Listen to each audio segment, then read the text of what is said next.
children. If you're not ready, why would you have sex and make children? You bear the responsibility to take care of the children until they are old enough to take care of themselves. So if you let them run away, it's your fault as a parent. And you are... Order, not 1 minute yet. What my first speaker talked about education system. The reason is when we enforce the education system and people are more educated, we can reduce the crime that is going to happen, because with education you can find more jobs and you can find more money, so you don't have to go to kidnap somebody and sell them, right? So before the time runs out, I want to start with my argument. I'm going to talk about the problems with the GPS chips and the effect on human health and well-being. The problem that I'm going to present, the quality of the chips, power supply of the chips, price of the chips, lifetime of the chips, the chip interference with the baby's development, allergic to the chip, and illegal clinic for chip removal. First of all, Great idea. I'm going to talk about the interference with a baby's development. Human body is really delicate, as we know, and putting something that doesn't belong inside it might cause some unimaginable negative effects, like the baby's brain might not work properly and they might become unable to live like normally. How about this? And second, the allergy.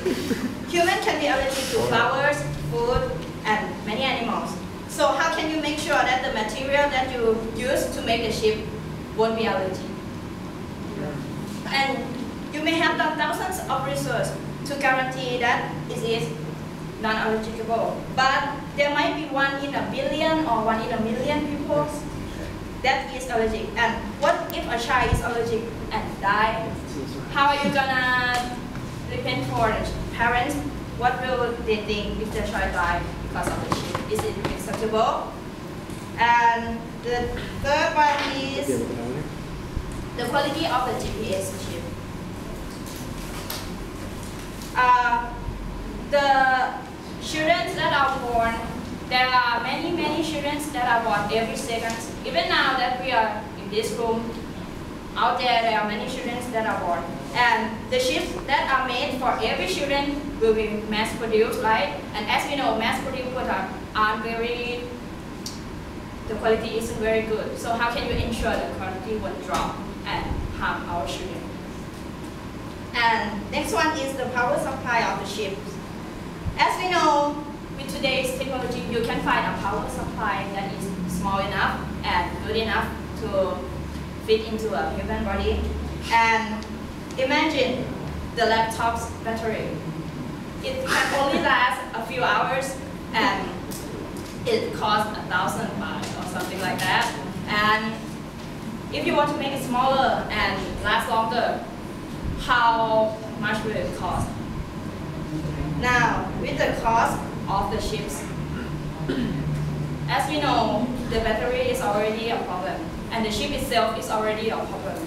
So the price might be very high. Even if you find a magical power supply that the GPS can use, imagine the poor parents. What about their children?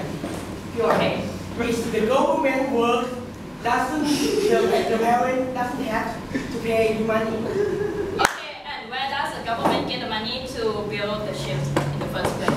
What about the materials, the resources?